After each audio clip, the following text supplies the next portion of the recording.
pero me especializo en genética y patología. También trabajo en la división regional de cuidados de DMD. Me especializo en distrofia muscular y DMD. ¿Ya pueden ver mi pantalla?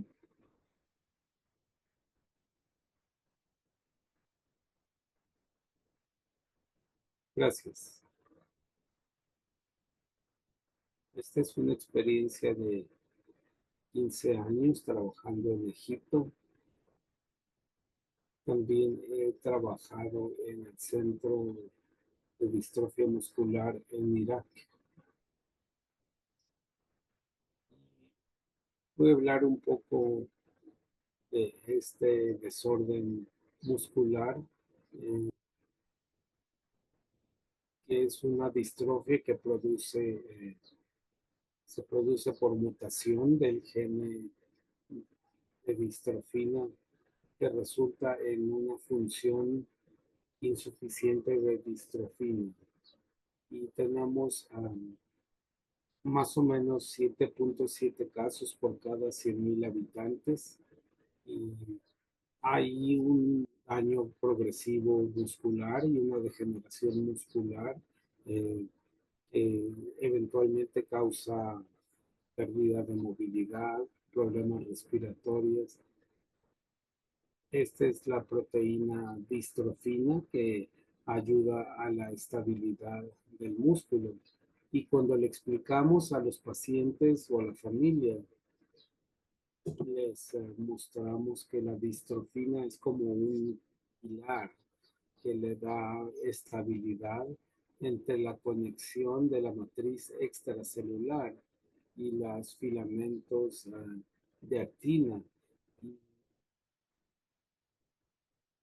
y el daño que hay en la distrofina. Esto daña la membrana de los músculos y causa problemas a la membrana muscular y se impide eh, la función y puede haber un incremento en los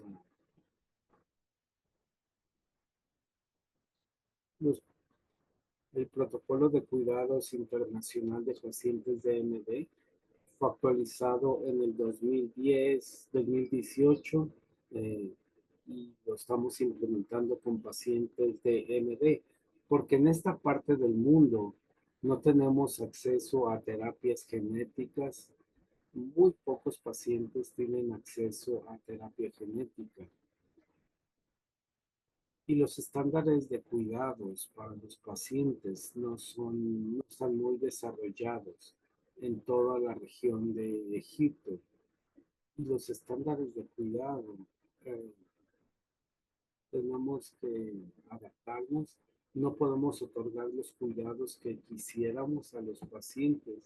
En 2019 se estableció una fundación mm, sin afán de lucro y varios expertos de Egipto en diferentes campos establecieron este centro de cuidado y, el director fue mi mentor, el doctor Ichizo Nishino, que él dirige el Centro de Distrofia Muscular en Tokio y también hemos desarrollado un registro neuromuscular para el país de Egipto y tenemos más de 180 pacientes. Eh, Tenemos un gran número de pacientes que están ingresando a este registro y hemos estado visitando también diferentes centros en Egipto que están comenzando el diagnóstico y el tratamiento. Y hemos logrado que haya mayor conocimiento de la importancia de un diagnóstico temprano en la enfermedad Duchenne. Y a veces lo que hemos estado batallando es con el convencimiento de los padres para que inicien una terapia, que inicien un tratamiento y esto es muchos casos terminan sin tratamiento, pero creo que ahora hay un mejor conocimiento de la situación.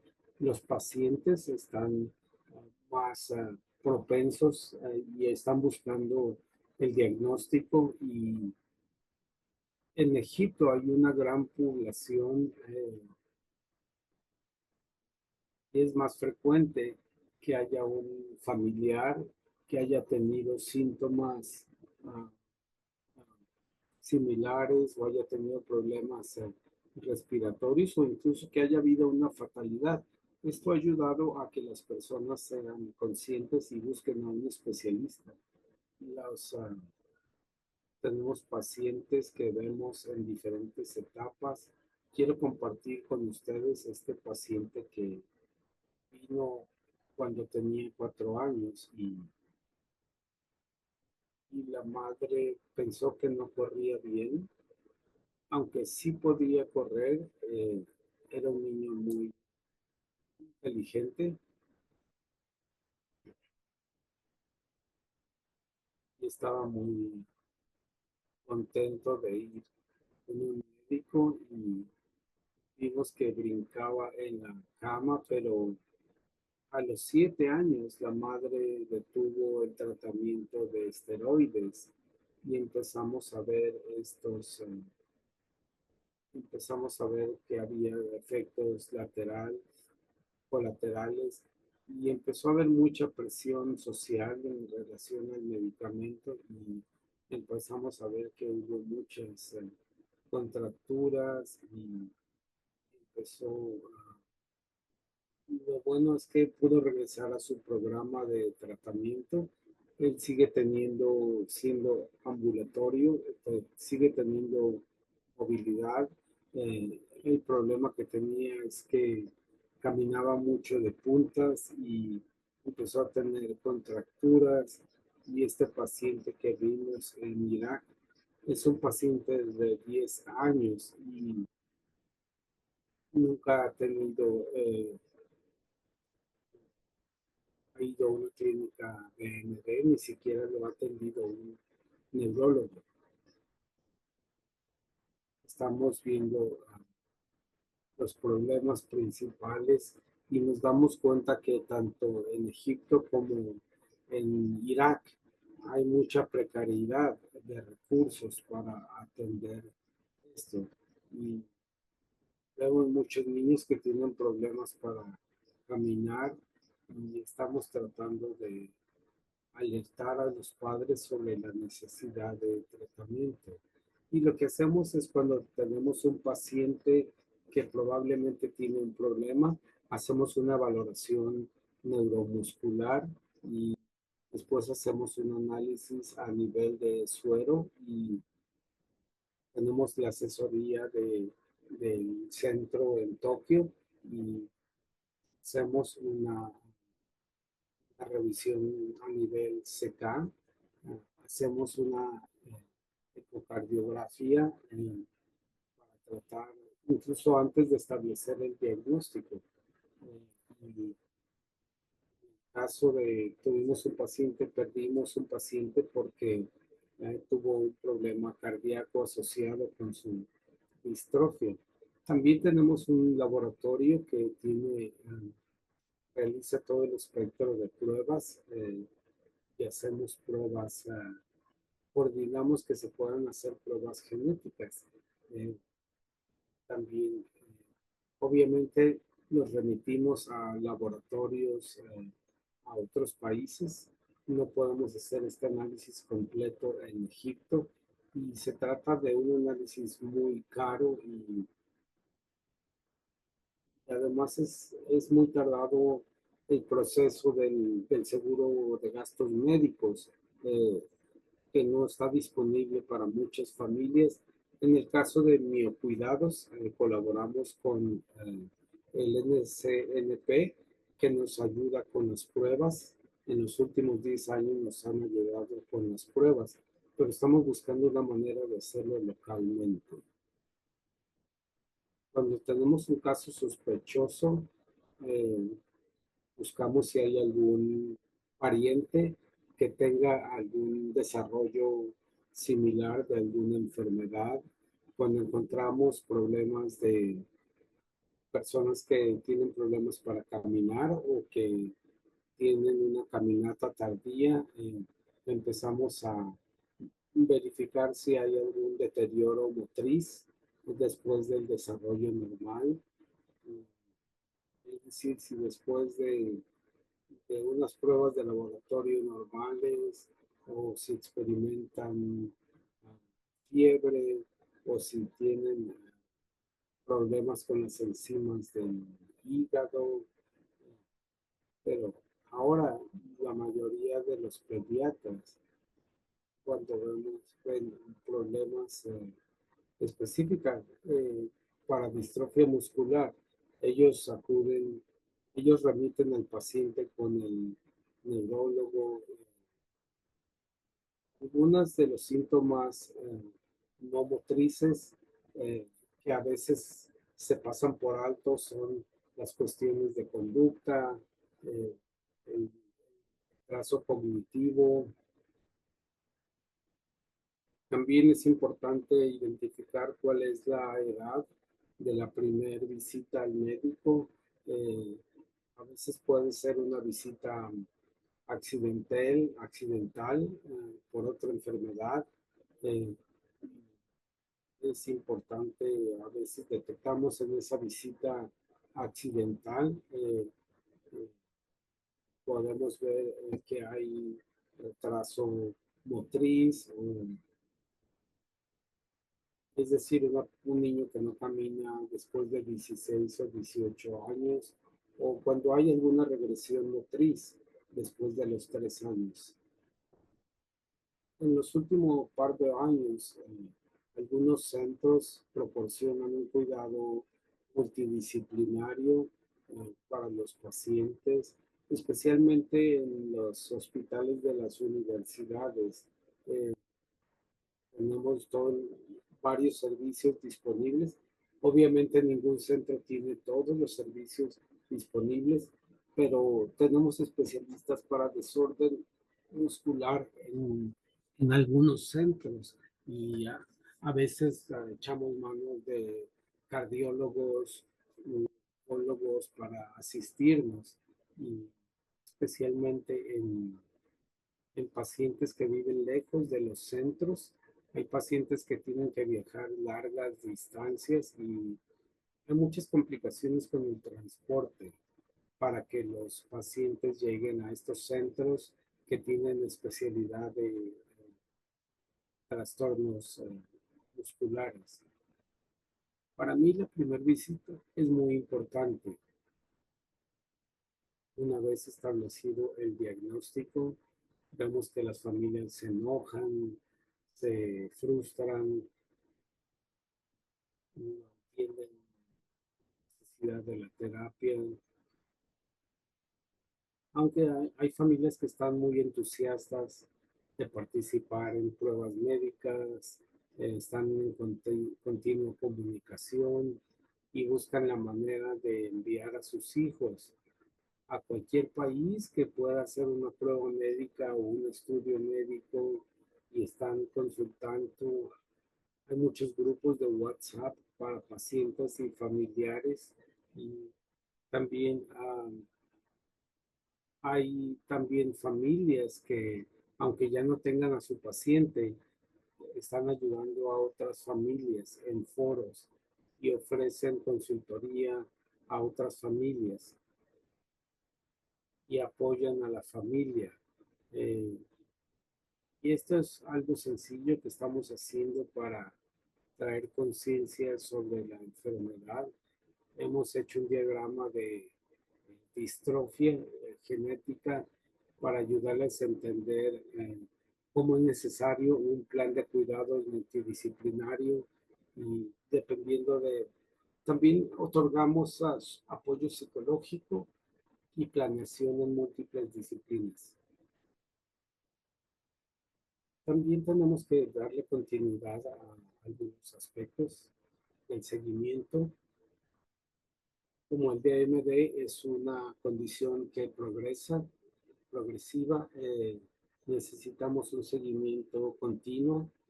Nos mantenemos en comunicación con los pacientes por medio del teléfono, asegurándonos que siguen tomando sus esteroides, entender cuáles son los efectos secundarios de los esteroides, cómo está su presión sanguínea, eh, cómo ayudarles a evitar los efectos secundarios de los esteroides. Y también tratamos de enseñarles cómo evitar las fracturas de hueso, porque muchos de los pacientes que hemos visto en los últimos 15 años pierden su motricidad muy temprano porque tienen contracciones de tobillos, porque no realizan prevención o tenemos inmovilización. Y hay inmovilizaciones y pierden su movilidad. Perdón, doctora, tiene muchas diapositivas y le queda poco tiempo. Es muy interesante lo que están haciendo en Irak. Quizá pueda omitir esa parte. Sí, lo que les pedimos que hagan ejercicio. Les pido un minuto, por favor.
hemos desarrollado una base de datos para los pacientes, lo cual nos ayuda a desarrollar un protocolo de diagnóstico y, y estamos al menos una vez al año, determinamos y revisamos cuáles son los criterios para el diagnóstico y especialmente cuando involucra una biopsia y también hacemos un análisis de los criterios para las pruebas genéticas. Desafortunadamente todavía no hacemos esto en Irak. También hemos establecido un centro de rehabilitación que cuenta con un equipo de diferentes profesionales y terapeutas y también nos enfocamos en este centro para evitar la escoliosis y otras manifestaciones de distrofia. También cerca de Bagdad tenemos un centro que recibe pacientes de todo el país y también aportamos planes de atención. Y el mes pasado tuvimos el primer registro nacional de pacientes y vamos a empezar a trabajar el próximo mes. Este es mi equipo en la clínica, tenemos un fisioterapeuta, este es mi colega que hace neuro fisiología y esta es la conferencia que tuvimos el año pasado con neurólogos de todo Irak para ofrecer asesorías y traer conciencia sobre las capacidades que tiene nuestro centro y darles el apoyo. Estoy a punto de terminar. Mi único problema que veo y que es la urgencia que tenemos es comenzar estudios históricos en nuestro país. Estas son mis colaboradores y muchas gracias por su tiempo. Muchas gracias. Fue muy interesante ver cómo en países como Irak se está haciendo esta organización y esperamos que en el futuro tengamos mayor interacción con estos países. Muchas gracias.